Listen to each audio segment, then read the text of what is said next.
Well, welcome to the next edition of Spilling the Tea in Studio D. And I guess you young hip kids still say spilling the tea, right? No. Well, No. That's the reason we say it. We know we're behind the times. And we own it and pretty much are proud of it, right? Yeah, So, that's right. I mean, yeah, we're so, old. We're just gonna own it. We may revamp the title next decade or something, but Yeah. I kind of doubt it. You so. are gonna have to spill some tea on your your aunt here in a little bit. That's true. That's true. Well, very honored this morning to have Michael Ankton with us. Man, you get all kinds of stuff going on. A recent college graduate. Yeah. A recent elected, I guess you would say, a city official, right? County, but yeah, county. Okay. Okay. So that would make you what? Justice of the Peace. Yes, sir. JP. Yeah, that's Okay. awesome. Yeah. So, and glad to have you this morning. And I'm not even going to try to say it, but what was your campaign slogan? It was the future leading the future. Future leading the future. Yeah, So, I like it. I like it. Yeah. So let's kind of jump in on that part of it. So Arkadelphia, born and raised, right? Right. Yeah. And so how did you get interested in politics? For me, that kind of started in around the second grade. Mm-hmm. That's when Obama was elected, and just as a young black boy, it was kind of important to see a black man in a position like that. And that's what got me interested in history and politics, because what is a president? Because it's a big deal, you know. Right, and I'm sure. in second grade, so what is a president? Why is that a big deal? Why has there never been a black president before? And so that's kind of when I started researching those things, and then I just kind of took it upon myself to see him as a role model. So I kind of got interested in politics and thought, okay, well, if he can do something of that stature, so can I. And so Right. that's Awesome. where I got into politics and eventually became old enough to run for an office myself. Right. So, jumping into the JP race like you did there, how'd that go for you? I mean, did it go as expected? Well, I didn't really exactly know what to expect. I Yeah. knew what to expect at larger campaigns because I Right. had worked for gubernatorial campaigns before, state rep campaigns, Sure. but nothing this local. So I thought maybe it'd be easier, maybe it'd be harder. Right. But it's a lot of different things that affect Right. voting at a local level than at a national level. Sure. So Right. it's Yeah. less partisan, more who are you? What do you do? Do you care? Have I seen Yeah. you? Yeah. Do you do what you say? Right. More so than talking points, Yeah. Right. And so for that part, I think it was easy because I am in the community and I do serve Yeah. every day, but it was more so of my age, have I Yeah. done enough? Right. That people Yeah. think that I'm qualified enough to Yeah. serve in that position. Yeah. So I think it came with its challenges, but Yeah. I think it was just kind of tit for tat. Did you say I've driven a school bus? What else? I mean, While in college. Yeah, while in college. Yeah. Well, I said I did all the things. Yeah. All Yeah. the things I've Yeah. done, hopefully that's, good enough or Right. give me some cred to Sure. give the opportunity, which they did give me the opportunity. So. Yeah. That's awesome. But I think, like you said, that I really hadn't put a lot of thought into that. But you're absolutely right. You're gonna see these folks at Walmart. You're gonna run into them at church, Right. and they're gonna hold you accountable, right? That's right. Yeah, so, Oh yeah, for sure.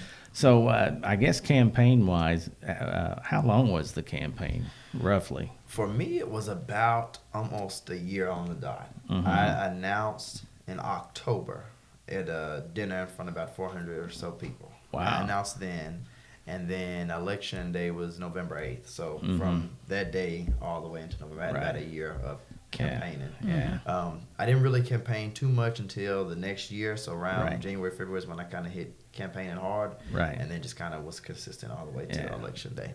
So how many opponents did you have in the race? I only had one. Okay, Yeah, gotcha. I had one. And it was Yeah. not a primary, it was a general. Gotcha. candidate, Gotcha. So. Yeah. So was it, like I said, the expectation as far as going out and hitting the streets, that kind of stuff? I mean, how'd you fit all that in, trying to wind down school and all that? Right. It definitely was a challenge at some times trying to be at all these places at once. And I did run a large portion of my campaign by myself. I did have help though, so I grateful for the help that I did have. Mm-hmm. But as far as just being in all those places, for me, I had to, number one, just kind of prioritize what was more important, what wasn't, and then making sure that I was seen all the time. Right. So that even if I wasn't at an event, you saw me at something else. So you Right. you knew who I was. Exactly. So when I did show up, cut down on the introducing myself all the time because you've seen me multiple times. Right. And so for me, like trying to balance all that, I just kind of picked the events. Right. And then what I could go to, I went to. And what I couldn't go to, I'd probably try to send somebody that had something of my stuff on, So, just exposure, if nothing else. Right. So how many JPs in Clark County? I want to say we have 11. Okay. All right. So we have 11. Broken up into, I guess, zones or regions. Yeah, right? yeah. So for the parts in Arkadelphia, that it follows the same zoning for the city council positions. Okay, and gotcha. Then it gets bigger as it goes out I towards gotcha. the county or rural parts. I got you. So, recent graduate. We talked just briefly before we started here, though. Walked on Friday. You said, right? Congratulations. So, yeah, Thank you. absolutely. So, let's back it up a little bit. I should have started this way, but let's tell us about yourself as far as just your story. Obviously you're an Arkadelphia guy, so tell us about Michael Ankton, growing up to where you are now. How about that? Oh yeah, sure. I was born in Arkadelphia. I was technically grew up in Del Arc, which is just a little bit outside Arkadelphia, but right. Same zip code, same all that. It's just the country. So I grew up out there, and that's kind of where I got a lot of with my grandmother and things, a lot of the way that I am, just the way things she's instilled in me, and kind of carrying that over into school and doing those things kind of made me who I am, and I just kind of got interested in all the stuff that I did, and to me it just kind of came real easy. I was in debate, I was in Future Business Leaders and things like that, and I enjoyed that, so I kept doing it, and I like to be good at what I do. So, I did the best that I could, and so then that kind of got me into public service. It got me interested in education, which I ultimately went to college and studied. I was interested in history, but I wanted job security as well. And I also thought that, I was pretty good at teaching because I had done it in multiple ways. So I kind of went that route with it and kind of stuck with it. And luckily, the legislature approved that raise, so I guess, I was nice. holding on to my tongue, with the lower 30-something start but now I have to get that. So. Yeah, that's a great recruiting. I mean, it is a good thing for sure. because it's going to recruit, I think. But let's talk about where are you gonna? You got that teaching job. Yes, I accepted a position to teach 7th and 8th grade history at Malvern Middle School. Okay, well, good deal. Yeah, they're getting a great one. Yeah. So well, thank you. Excited. So what is? History. But do you have a particular era of history that you're? I'm a big American. Most history teachers are American history people because that's just what you know and what affects you and touches you the most. I do like parts of world history. I love the ancient Egyptian culture, parts like I know that's not really something that's taught as much as it used to be when I was in school, but I always enjoyed that section and that era of history. African American history, when it's taught as a standalone, I enjoy that. Those are like my top histories right there. Gotcha. So politically speaking, you got aspirations to go higher? Right. Well, if at all possible, definitely. Sure. Yeah. That's kind of went into school thinking about majoring in poli-sci, and it's harder to navigate a poli-sci degree, especially now. There's a lot of people with them and things like that. So with going into the degree that I had, I was able to technically specialize in political science. So that's where most of my coursework came from, was political science. So I would like to pursue offices higher. But of course, this isn't a job you interview for. You kind of you get it or you happens. don't. And if you don't, you need to go get a real job. So it's like, okay, I got to be able to do something and do it well, and something that I enjoy. So if my political aspirations don't go any higher, I do have an enjoyment for teaching, and that is a career that I can build. And so I always have education, which is, it loves me and I love it. So. Yeah. Well, and the good thing is that it doesn't matter what field you go into, but I truly believe that education's that's that gift that keeps on giving. Nobody can ever take it away from you. So, you're doing it the right way. It's the best because you get to impact others. Oh, yeah. No doubt about it. See that impact. So, I mean, when you say future aspirations, you take it as it comes, I guess. But ultimately, where would you like to end up politically? I mean, I think is there a ceiling for you or not? Yeah, for me, I don't think I really want to be the president. I thought when I was younger I wanted to be the president. Right. I just don't think I want that life change forever. Right. I think the highest I could really enjoy would be vice president. Gotcha. I would like all the the prestige and the the influence to Right. to change communities without having all that responsibility. Right. Of Right. running the actual country. Just, Right. showing up and telling people my story and Right. influencing and waging Yeah. things to help Right. folks out. But Hey, we could be interviewing Yeah. Well, hey, a but you never future know. vice president. I mean, I'm just saying. But think about It's this awesome. though. He could be at a steak dinner and choke on a ham sandwich, and then boom, you're in there. So I'm just saying. I would have to expect the responsibility Yeah. possible. Yeah. So keep that in the back of your mind. So those things happen. So. Right. Only you. Yeah. Only Right. you. It's possible. I like It it. is possible. It is possible. I like but to- you would be prepared for that I if like to- that was the case. I like to keep it real. At So. that point, I would learn the Heimlich as fast as possible. Yeah, that's right. Yeah. So what I'm saying is keep your CPR, your Keep that up to first date. aid card. Keep it up to date. Yeah. So as far as the teaching part, I know, like I said, Candace and I both been down that path. It's a great path. Been around kids. So obviously, and I would say probably high 90%, the folks that get into education had those one or two teachers that were very impactful that led us down that path. So Right. who do you have one or two that probably? I have, for me, it's kind of a couple of teachers. Sure. For me, like James Williams, my math teacher when I was in Right. 10th grade. Right. That was probably the only African American male teacher that I had that was Sure. not a coach. Right, Or not yeah. Something else, Mhm. And he was very respected, and he still is very respected in the school. And then I go to church with him. I remember Right. in the same church. Right. And so I always respected the way he carried himself. And he played as a role model, even maybe not even thinking so, just Sure. him Yeah. being Right. himself Yeah. Right. Yeah. was influential to Yeah. me. Another teacher would be Mr. Sean Queen, who taught English. He kind of brought me around more to English and reading and why it's important and how English class can be more fun because everybody hates reading and things. And, Yeah. so him reaching out and establishing that rapport and connection made it, more bearable to come to class. And Sure. to Yeah. understand why we did the things we did, because he would answer a question of why do we have to write this, why do we have to do that? Yeah. And he would have an Right. answer, you need to do it because A, B, and C. Right. You'll need it outside of this class. And here's Right. an example. Yeah. And so he's another teacher that, was very influential to me. And other teachers in between, like, Ashley Wesley, who established rapport with students and, show them that you're cared about outside of your academics. You're a Right. person Right. individually, Right. and I'm invested in you. Yeah. Right. And so That's those awesome. types of teachers were teachers that kind of made me think, there need to be more of those. Right. More so than teachers that are only focused on performance, which it's a part of the job. It's an expectation, Sure. Right. nonetheless. Right. But kids just have so many needs, Yeah. Yes. Sometimes you'll have to pivot on what's more important Yep. Sure. at the time. Yep. Relationships versus academics. Yeah. You got to have Right. both, but Yeah. yeah. Yeah.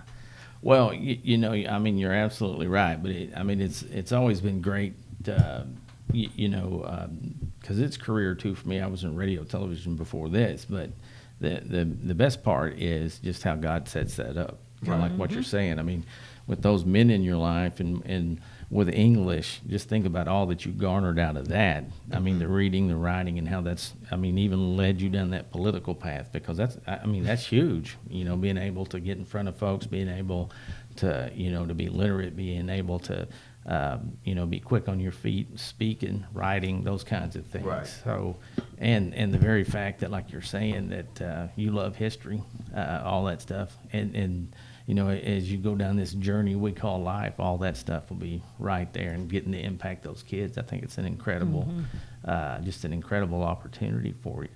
So, as far as activities in school, what all were you involved in?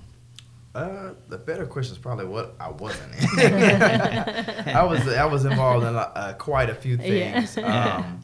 For me, when I was in high school, the major thing that I did, I had started the debate team. Wow. And so that's really where I came more of a speaker, because I was interested in that. Sure. I wanted to practice that, but I didn't have the ability to do that. We had oral comm, but it just didn't take it as far as I wanted it to go. You know, so for me, starting the debate team, that was where I put a lot of my time and energy. Sure. But other than the debate team, I was in band, I was in jazz band, I was in Future Business Leaders of America, and competed in speaking and went to nationals off of that.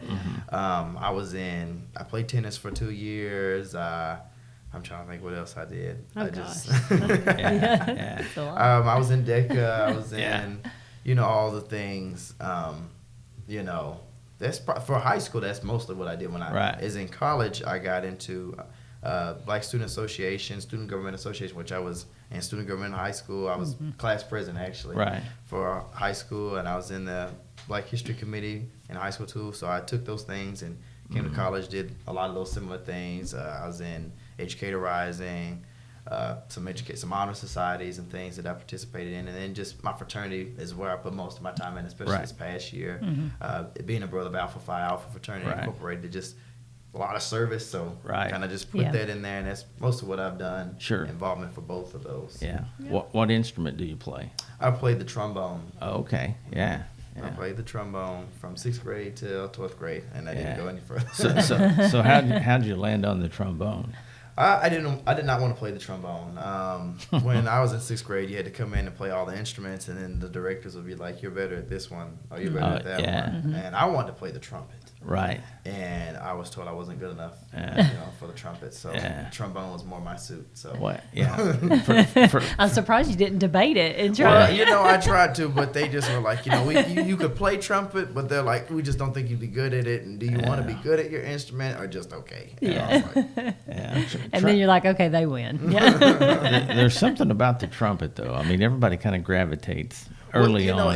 The trumpet usually has the melody to most any song, and so playing an instrument that's in low brass, you typically play the background stuff, which isn't challenging all the ways, and it's not always fun. It plays a part of music; it's important, but it's not. If you like the fun stuff, you like being the melody. It's not for you. Now, luckily for the trombone, it's really middle brass. So a lot of times we did have melody. We weren't like tubas and baritones where all you had was the background. You weren't just playing whole notes and quarter notes. We got the melody quite often, but trumpet, they always had melody. So, earlier we alluded to the fact you drove a school bus. So that started for you when? When I was 19 years old, and I'm 21 now. So how'd that come about, actually? Well, I'm always thinking about how to be a better me. And so going into education, I knew I did not want a coaching endorsement as a history teacher. I just didn't want to be, which nothing to, history teachers that are coaches, But, they have a bad rap. And I just want to put more of my passion into the history teaching, which I was more passionate in than of sports. And plus, I think they wanted me to stay a little bit longer to do that, and I didn't want to do that either. So I was like, okay, what could I do to be more marketable as a history teacher? And that's it, as a standalone. It's very hard to get hired, I think, down in the South, not having an endorsement. And so for me, I was like, okay, well, what if I got a CDL? That's definitely I can't coach, but I can drive a bus. That's a different draw. So I was like, okay, why don't I do that? So I had approached one of my former high school teachers, Mr. McMillian, and I told him, I said, hey, I'm interested in getting a CDL. Would the school be interested? Would they train me? And he was like, yeah, they'd more than train you. They'd probably hire you, too. He's like, you just have to be 19. And he's like, are you 19? I was like, yeah. He said, well, talk to the transportation supervisor and see what he says. So I talked to him, and he was my bus driver when I was in school. So he already remembered who I was, and he's like, yeah, well, that would be great. And so my bus driver from high school and middle school was, well, not from high school, but from middle school, he was my bus driver trainer during my training period. And so he trained me up to drive the bus. I passed my exams all on the first try, my written exam on the first try, and my driving exam on the first try, which I guess is not often, but passed that. And then I started driving. I mean, he gave me a route almost immediately. It was a half route. I drove out towards Joanne. I did that with Coach Jasper Benton. Me and him had shared a route, and that was the year that he also passed away when we were sharing that route. Yeah. Wow. And so sometimes I would see him if I subbed in the morning, because he drove in the morning, I drove the afternoon. Right. I would see him and I would speak to him. But yeah, that's how I kind of got on the bus driving. And I did that for 2 years, I want to say, Right. before I just had to take a step back so I could finish school, internship, and things like Yeah. that. Right. Well, you might want to lead with that on your next application. Well, CDL I'm sure- / history teacher. I'm sure that you will be. I'm sure they've already said, "Hey, Well, you want to drive a bus?" I try to keep it a secret now. Right. Yeah. I realize that it's more valuable than I thought. Yeah. No, once they take a copy of your driver's license, it's over. Yeah. Yeah. Oh, yeah. Believe it or not, I drove a bus. Yeah. Just sub drove. He's like, "No way, you Hey. drove a bus." I didn't. Hey, I did. Drive? Really? Well, I mean, I was coaching cheerleaders at Lakeside, and they talked me into getting it, and then they asked me to sub drive. So, Right, yeah, so, they all. Yeah. So. Yeah, they'll ask you to sub quite often. So Yeah. let's see. You scratched a truck. You No, yeah. I did do that once, but that was it. Smashed the tailpipe. smashed the tailpipe. That wasn't my fault either. Yeah. Yeah. Never is. Well, But I they're mean, harder to drive. I did like freak out because you have to back up in a lot of places that you're like, I got to back up there, and Oh, I don't even yeah. like backing up my car. Listen, I mean, that all the stuff that they made me do in that test, I had got tested on that when I first started driving. Like, Right. I drove to Joanne, and in that part of the school year, it's dark in the morning, right? So I have to leave extra early just to get to Joanne. So Right. it's dark, and it was foggy. And there's that loop, I want to say, I'm trying to think of the name in Joanne. Because there's a church on that loop, Mount Moriah, and it's almost a 1-lane road, almost just about, and it's got a bridge, and you go through some trees and things, and so part of the route you had to go all the way around the loop, and so I'm going down the loop, and I would turn around after I picked up one. I only had one student on that whole road, and I would turn around in the road because I didn't want to go around the whole loop. It took too much time. I could just turn around there, but there was a section of the road that was torn up, and I couldn't turn around. So I kept going down the road, and then the bridge was washed out that morning. no. And it was dark and foggy. So I could not see anything. And they couldn't go forward, and there was no room to turn around. And I was in front of like 3 houses, and like all those cars were running like they were ready to go to work. So they're like looking at me like, okay, you need to get out of my way. And so all the kids are looking at me. I'm just 19 years old. I'm sitting there thinking, what in the world do I do? I was like, okay. I was testing on straight line backing, so I have a choice but to just back up. Yeah. Right. Yeah. And so Back all I'm just the way back, out. and it took forever, and I Yeah. couldn't see a thing, but I just was Right. like, I just hope nobody's back there. Yeah. So I'm just backing up. I had my flashes on and things. I did all the procedures. I checked all the things, Yeah. Jesus, Jesus, take It the was wheel. nice. He took the wheel that day. It was nice when you had the high school kids in the back, and you'd be like, "Look back there, am I about to hit anything?" and that was Yeah. just started picking kids up. I had like 2 kids on the bus. Yeah, Oh, my yeah. gosh. And they're typically not much help. I No. mean, they're like, yeah, it's fine. Boom. What was that? I don't know. Not at 6 in the morning. Yeah, No. yeah. I'll never forget. I had to call the bus shop. I had dropped off a kid that was probably like 6, and it was the last stop. And there were places in Lakeside School District I didn't even know existed. And so I dropped the kid off, and I'm like, I don't know where I am, and I don't know how to get back to the school. And so I had to call and say, "Hey, Ray, I don't know where I am." And he was like, "Describe it." So I was having to describe. Where you And he are. was having to tell me how to get back to the school. It was terrible. It was so embarrassing, but whatever. It's totally me. Yeah, I mean, we had a 1-lane dirt road Butry in basically in Jesseville, and it's all well and good until you meet one of those log trucks, and it's like playing chicken, and you're like, yeah. And then, but at the very end of the road, I mean, you turn around in the yard, and I was trying to be like you said, just trying to do it by the book or whatever, and the dad walks out and he said, "Hey, coach," he said, "don't worry about it. Just give it heck." He said, "Tear it up. Everybody else does." And I was like, "Okay." So, but and just a bus load of kids on there. So, Oh my Just gosh. tear it up. oh yeah, he said, "Just tear it It's up." terrible. He said, "I'll get the tractor out here in a couple of weeks. Don't worry about it." I said, "Okay." Oh, we did it.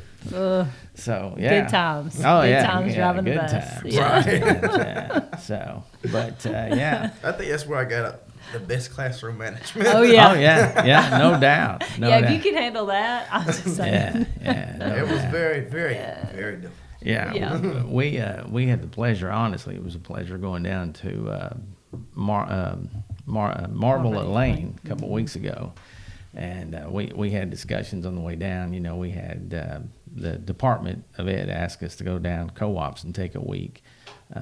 And they're kind of in a transition phase, and so as we were going down, some of our elementary specialists were with us, and they were talking some emails they had read about people that had been there before, and some of the not guidelines, but suggested guidelines they were giving them, and Candace and I just told them, hey, kids are kids, Right. at the end of the day, and Yeah, because they had never taught high school kids. yeah, before. ever. Ever. Yeah.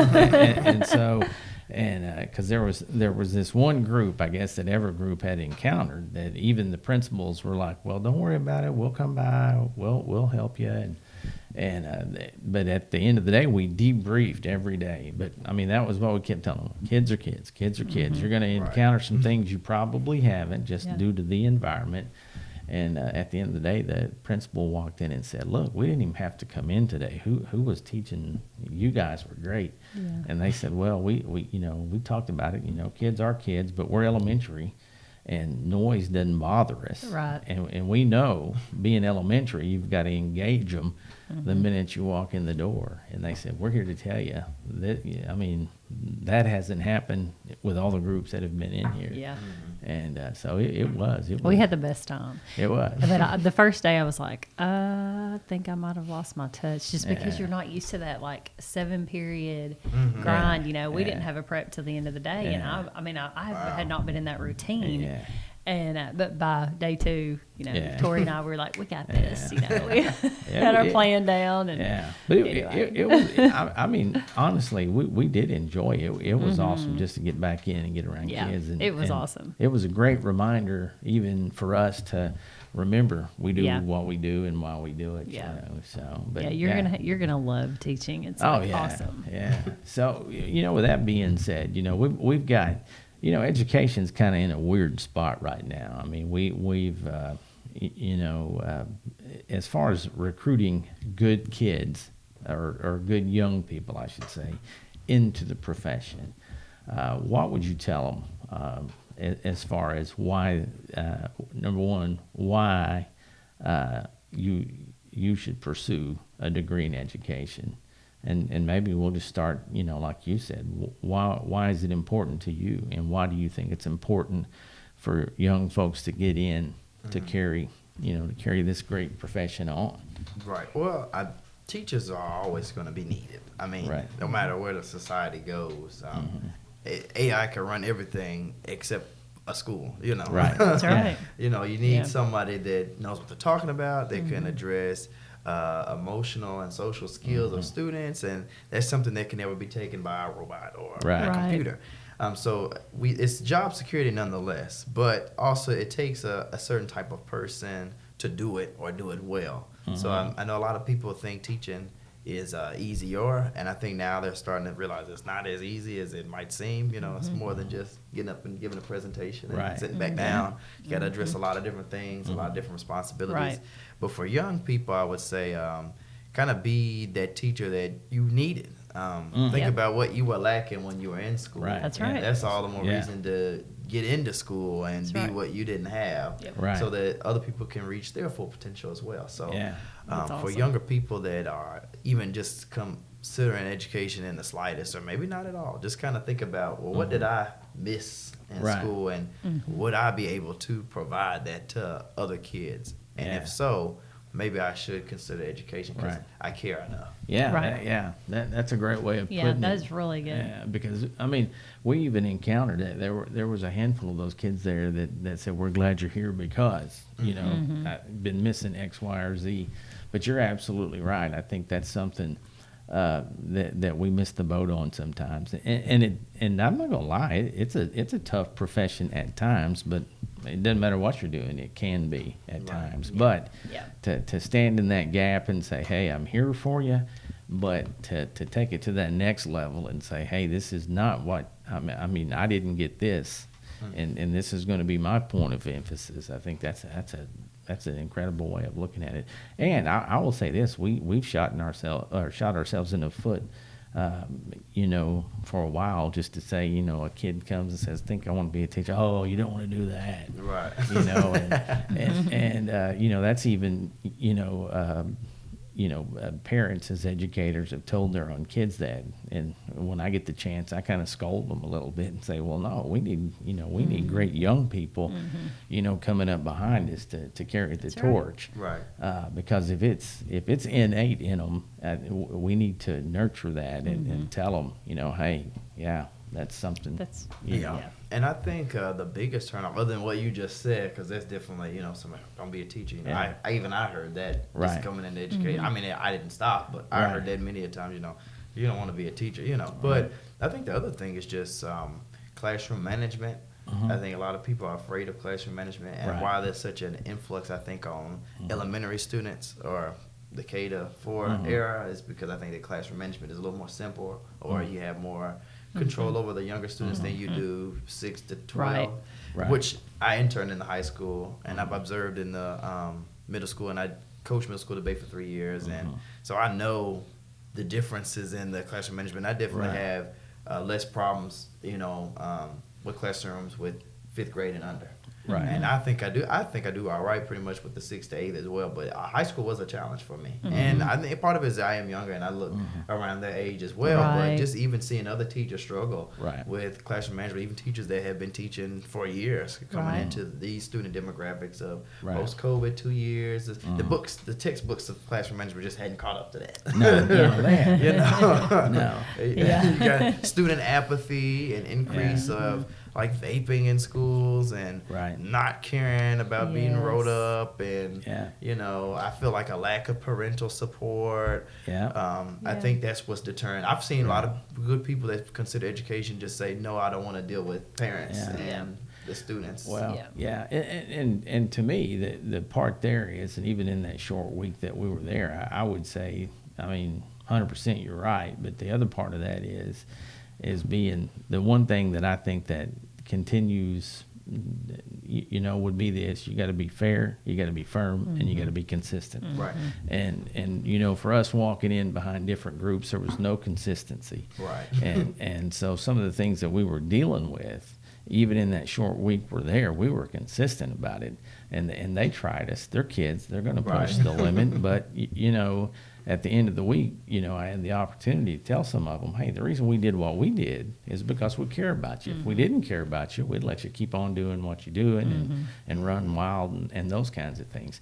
But as long as you set the tone and let them know that it comes down to, just respect on both sides of it, and they kind of get it at that point. But it's hard work. Probably of all the things I just said, is the consistent piece, because there's going to be is. days you walk in that classroom and you're like, "Ugh, here comes Johnny. I don't want to deal with that turd all day." But you got it. Say what you mean and mean what you say every single time, or they're Yeah. going to get you. Yeah. Well, definitely. Yeah. I even just working with, and I worked with the elementary students here with the after-school program with Dawson, and Right. and being with them, consistency most definitely works the best. The one thing they could say is they could expect what I was going to say, Right. And I think being predictable as a teacher could be a good thing. I mean, Yes. it's Right. like, Oh, yeah. I Yes. know I'm not going to get away with this because every Yeah. time I ask, he says no. That's So if I right. do it, then I know I'm going to get in trouble. Yeah. So it's like very consistent on what I say is what I mean. That's right. So any threat, not a threat, but just, if you you do this, Yeah, then you have to sit out. consequence. You know, it's like if I said that, I meant it. So Yeah. even if I would say, you know, if you do that, you know, we'll do that. You're gonna have to do this, and they would think, okay, well, usually when he says that, I have to do that. So. That's right. They'll think twice. You know, They know you're going to follow And even through. with the high schoolers, you know, they would, you know, the biggest thing is like the phones, which I already know going into the middle school classroom, I have a procedure in my mind on how to get that out the way. Because I think once you eliminate that, it, you know, it's easier to manage the classroom. Oh, yeah. Right. Yeah. I think I think it's even a psychological aspect to it. Like they're very dependent on it. And Right. That's why they freak out when you take it away. Sure. Yeah. So it's like even avoid all that. Just if you never had it, you don't have to think about it. But for just at the high school, just you know, they tried me every day. Can I do this? Can I do that? No. Right. They could never say, but you let someone else. Right, because you were Because consistent. I didn't. I would say I could even use that example. Did I let so and so do what you asked to do? Right. That's Yeah. right. And they're going to test you once they, Yeah, So, you know. and that's really truly is one of their go-tos. Well, I saw where you let so and so do this, you know, and No, you didn't see me do it. yeah, exactly. Or Miss so and so Yeah. lets me. I'm not Miss So and So. Yeah. I'm not them. Yeah. and that's and right. it was so funny because there was a you know particular instance and they were trying and I said, look, here's the thing about me. I either did it, I thought about doing it, or I got caught doing it. So it's not like you're reinventing anything, you know. So and that's the funny thing about school. Some of the same old tired stuff that we did, even some of the old cornball jokes are still floating around out there, you know. So, and that's been a long time ago, a lifetime ago. So, but yeah, it's but you know, even as you know, sometimes you think as hated as you may be or disliked as you may be, we run into people even as adults now. They'll come up and say, you know, back then, you know, I didn't understand it, but today, you know, as I raise my own kids, it makes sense to me. Yeah. Right. You know, and you know, they'll apologize and those kinds of things. So it's really, I mean, you know, at the time they don't get it. Right. And it's sad to say sometimes, you know, I truly believe this. Kids, even the bad ones, they're on their best behavior at school. They truly are. And that's hard to imagine, but I mean, it's true. But they also, I think they want boundaries. They really do. I feel that way to some degree. I mean, I'm not saying they want to get locked in a box for any reason, but To see if you can care enough to put them in, Right. you know, to Right. correct them or to challenge them. Right. You know, my professor used to say, when you go into education, you know, no matter how good or bad the student is, these parents, this is the best they got at home. right. Yeah. Like they don't save the good kid at home. And That's say, right. No, you only get these. You know, I know what I got. You know, they sending you the best that they have. That's And right. so you have to work with what their best is. Yeah. And so she's like, once you understand that everything that you have, this is the best of the best. Yeah. Then you can best start, you know, constructing your mind on how can you best educate and get Right. to, because there is no better on this side or worse on this side. This Yeah. is it. This Yeah. is what you see is what you have. Yeah, there's Yeah. not another one waiting in the closet at home. No. That's right. And, Yeah. I mean, and the crazy part is, you know, really, even if we try to say, oh, good, bad, whatever, but really a lot of times it's just different personalities. And so they have, you know, we talked a lot about that when I Yeah. was teaching a long time ago, is we're all here for a purpose, and our personalities lend itself to different places in this, Right. you know, universe. But that's a lot of it. It's Yeah, just got there's that- so many there- personalities. yes. And even just back to most of my students that I got onto the most, I don't like, when are you leaving? I can't wait till you leave. Yeah. When Yeah. you going? You know, it's like, Yeah. I don't care. Exactly. I actually don't care. But, you know, if it makes you feel better, you know, like, oh, I got him, I told him I don't want him to come back. I bet that hurt his feelings, you know. Yeah. Like, okay. Yeah. If you feel better after saying that, by all Yeah. means. Yeah. But by that last week, by that last day, Right. you know, I actually will kind of miss you being around here. I said, I thought you couldn't wait till I left. Yeah, What do you exactly. mean? Exactly. I couldn't wait till I was gone. Yeah, you you know? couldn't wait. Yeah. You wanted me to say I can't wait to leave too? Yeah. I wasn't going to say Yeah. that. Yeah, You know. that's awesome. Well, it sounds like you're an ultra busy guy. So, but what do you do for fun?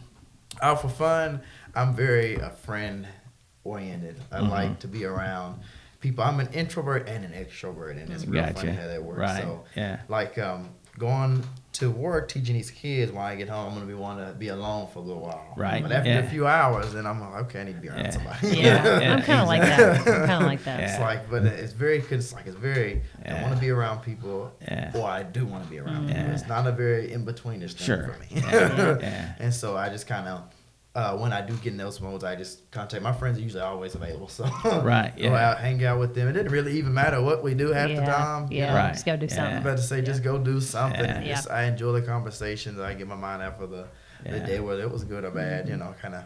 Right. Okay, let's just worry about right now.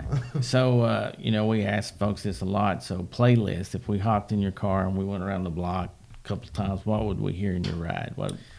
You would definitely hear, for the most part, especially in the morning, gospel. It's very inspirational for me to start my day off right. I already don't want to be getting up. So do you have a favorite or?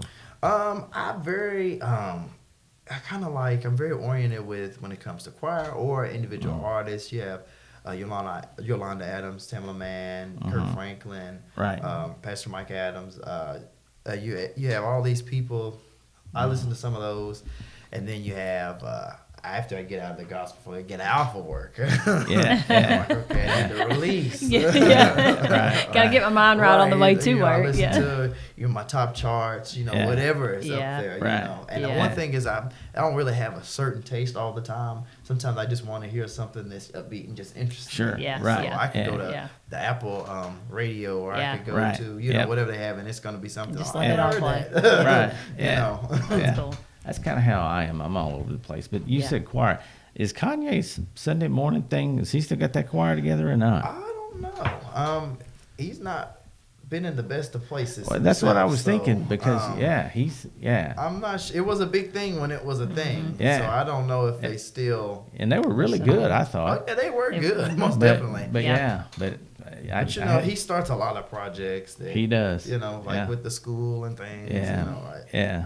And then when it gets hard, he's like, "Yeah, I'm out. Somebody else can finish up, right?" so I wouldn't know. Yeah. Yeah, we need we got his aunts behind the wall watching. Oh, yeah, that's right. We may have to get him to spill some tea on Yeah. Sander. Yeah. What's something about her that we probably don't know that we need to know? She yeah. is shaking her head right now. Yeah. She's very much an open book. I don't know what I can You know don't what? I Hey, can tell you that you know already. I started to say, I would say that's probably the thing I love about her the most myself. Is I mean, she's one of those people. I mean, don't ask her if you don't want to know, because she don't tell you. Yeah, I love it. She I gonna love tell you. that. Yeah. So she's pretty open book. Yeah, So. Yeah, she's pretty awesome. Yeah, no doubt about that. Yeah. And so, yeah, I can see it. I can see some of her in you, or a lot of her in you. I mean, she's pretty happy-go-lucky. Yep. So Yeah. I mean, she's one of those that, like I said, she brightens the day for the most part. I Yeah, would say, she right? does. She does for So, sure. But I can say this though, you don't want to get on her bad side either. You know?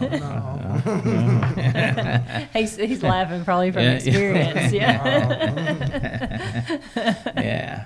She's So, probably like back there, he better not say anything. Yeah. He's going to be in trouble. yeah. Well, exactly. So, as far as starting up, you're going into the school year coming up. I guess probably mid to late August, and I guess you'll start in service in the summer, right? So, I guess you're looking forward to that, huh? You're gonna have some downtime, hopefully. Yeah.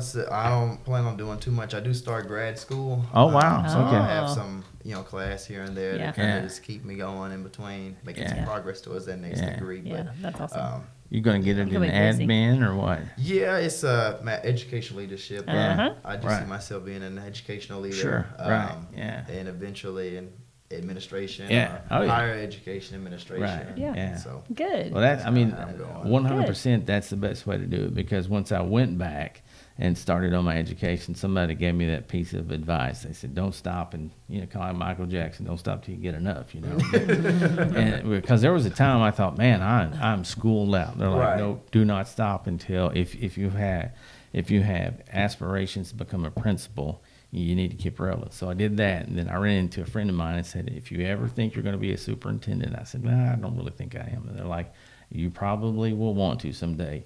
So I went ahead and knocked that out, and I'm so glad that I did, because had I waited, I don't know that I would have, you know, Yeah. jumped back in there. Yeah, So- I waited and went back for my master's. Sarah was probably like 3 or 4, and it was Right, tough. yeah. And then I was like, I am not gonna, you know, I was like questioning God of why in the world do you think I could be a principal? I mean, you know what I'm Yeah, saying? Like, yeah. but I just felt led to do that. But I've had no desire to be a superintendent. Right, yeah. But yes, Yeah. keep going, and that way, because after I had gone back, I was like, I'm not doing this anymore. I'm a math teacher. I don't Yeah. like writing papers. Right. Yeah. Well, you've given me some hope and faith in the future of education Yes, today, me for too. sure. Me Yeah, too. for sure. That's Yeah. awesome. So Yeah, excited. So, but any last words for young aspiring teachers out there? I say you got to give it a chance. I mean, That's right. There was times where I thought maybe education isn't for me. You know, it's interesting. I like teaching, but I just don't know if I have the ability to adapt to what students are going to be needing now, looking what they need now. Yeah. But all I can say is I never gave it. If I say I never gave it a shot, I can never know if I actually had that in me or not. Yeah. That's right. Yeah. Definitely give it a shot, because you could be, even if you teach a year, I feel like that year, Yeah, you right. you change something. You change Yeah. somebody. Somebody, So yep. Definitely just give it a shot. That's awesome. That's right. And, Love it. And you know, you hit on something I think that is so key to teaching is the generational piece. That's why it's so important to keep the flame, you know, burning, is because just like you said with COVID, nobody knew or expected how to handle that. But as we roll out of that, we've got to have people that can relate to the kids that were in that. Right. Right. And so Yeah. it's so important to keep that educational flame burning. So don't forget that, okay? Encourage, encourage, encourage. And of course, if you need something, call Candace. Yeah. That's what I tell That's everybody. Well, man, we appreciate you coming in. It's been a Yes, blast talking it to you has. this morning. I appreciate y'all having me. Enjoyed it. Okay. All right. Well, that's going to wrap it up for this episode of Spilling the Tea here in Studio D.